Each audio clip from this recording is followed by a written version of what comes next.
I've been well, and thank you very much for coming to check on me. Welcome to my home. This has been my home for the last 26 years. I live here with my wife, Pastor Dorcas. The boys are away, and it's a home I love, and I'm happy to be back here.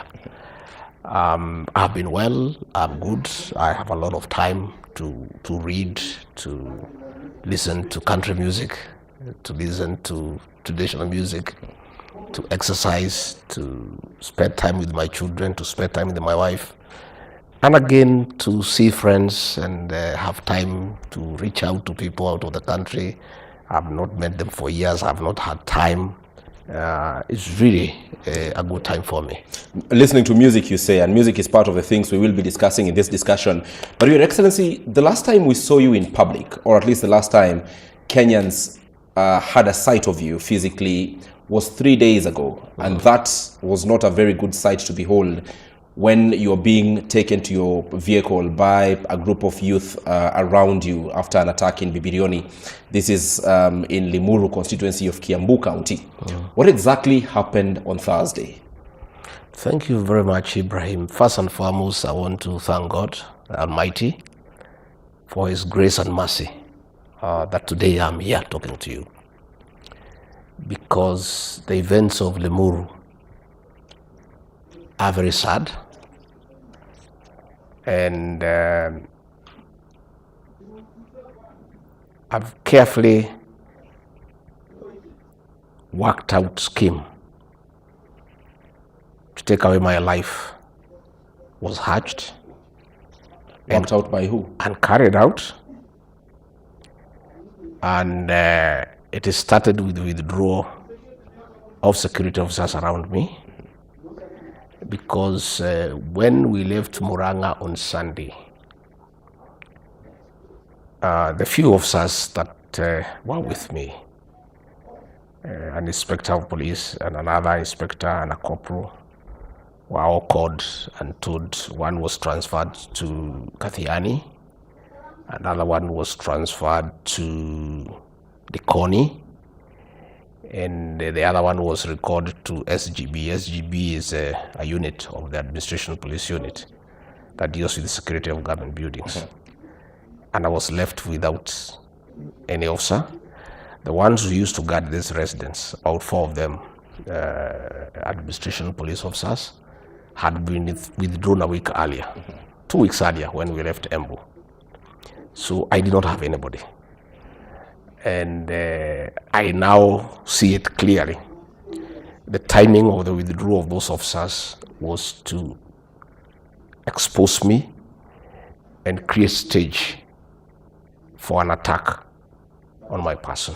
Excellency, at what point were they withdrawn? I remember seeing the videos in Muranga of you attending a musical concert in which you did not get to address. Yes. And I remember clearly seeing one of your, or several of your, they were called when we were on the way.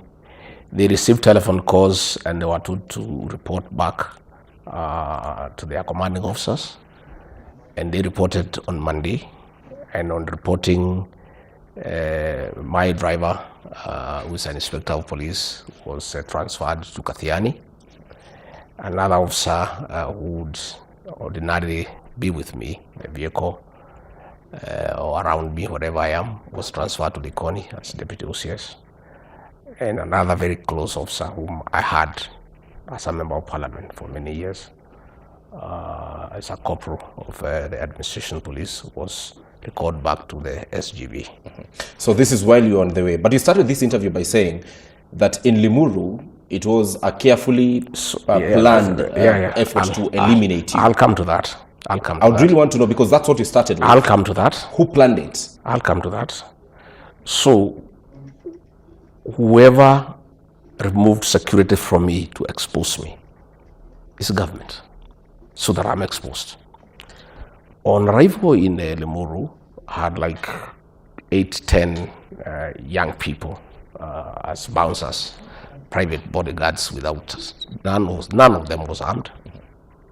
And we settled down, and in the VIP tent, on my side was Senator for Kiambu, Karungo Thangwa, and on my right was the immediate former MP for Limuru, Peter Mwathi.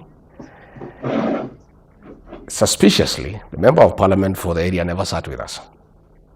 He sat across in another tent, and he was busy on the phone throughout because we were just seated directly opposite him. And everything went on very well until the speeches. When the Honorable Peter Mwathi was speaking, a few characters started shouting at him and created a commotion. And then some heavily built guys who were hooded and others with masks came to the VIP tent and brought down the tent where we were, removed the metal bars that hold the tent. Others had stones, others had sticks, and all charged towards me very viciously, menacingly. And that is when we realized there was trouble. And the guys around me surrounded me and put a human shield around me. And a lot of people, when they realized a problem, they also joined. So we were one big group. So all the stones that were being thrown towards me were stopped by the people who were with me, and they took me right inside my car. And 3 of my guys put me down inside the car, flat on the car, on the back seat, and came on top of me. So these fellows now came with iron bars. They were looking for me, and they hit one of the fellows on the head. In fact, he's still in the hospital. And others were throwing stones inside the car. And they were shouting in the Kikuyu language that Gonga Kichwa, Ua, and they were very vicious. In the whole of that funeral of a young man called Erastus, a friend of mine, there were over 2,000 people. Not a single police officer in uniform. A crowd of 2,000 people. Before we go to the police, Your Excellency, let me take you back to a claim you have made on this interview.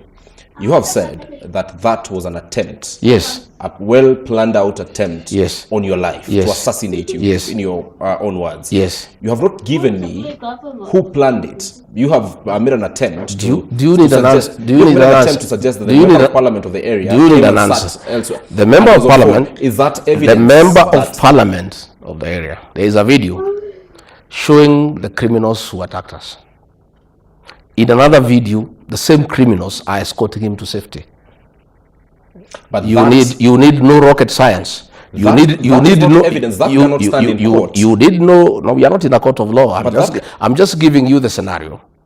I'm giving you the scenario that people who are captured on video attacking the second deputy president, in the same occasion, are seen escorting the member of parliament for the area to safety. You don't need rocket science to know that these criminals and this member of parliament were on the same mission. Number 2, why were there no police officers in a crowd of 2,000 people? You know? Again, information has come through, and I even read the papers yesterday, and correctly, you are Nation newspaper, that this information was available to the security officers a day before. In fact, these criminals started arriving at 8 a.m. and police were told. In fact, in that meeting, the assistant chief of the area was given a chance to speak. And he knew there is a problem because every speaker who was speaking before we came to the politicians was calling for peace and asking those who have been sent to disrupt the funeral not to do it. The assistant chief was there. Ordinarily, the way it works, because I've been in the security sector for a long time. I started as an administrative officer when I was at the age of 23. The assistant chief of the area was there for 4 hours. He would have given information that things here are not working. But the police did not show up because they were not meant to show up. We have information that the county security committee met the previous day at Tigoni police station at 2:30 p.m. Where did they meet? Tigoni police station.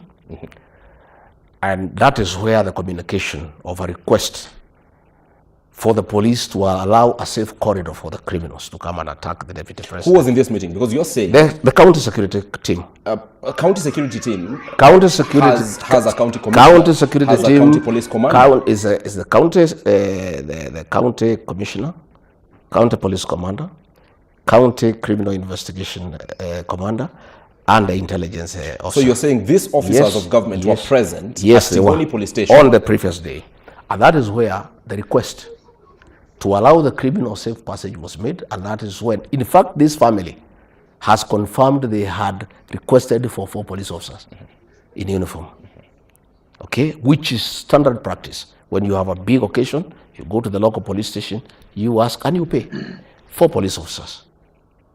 Those officers were not there in uniform. The people who were there were civilian police officers, and people are talking because people live in a small area. These officers are known. And people saw them there. And when we were being attacked, they did nothing about it. And I can tell you, these criminals specifically targeted me with crude weapons, machetes, pangas, axes, iron bars. If you look at my car, it's outside here, I would like you to look at it, the damage. They were not sparing me. In fact, I want to really thank those 3 young men who covered me, and the people of Limuru for their courage and for their personal sacrifice. They actually put their life on the line for me. Well, leave it. We will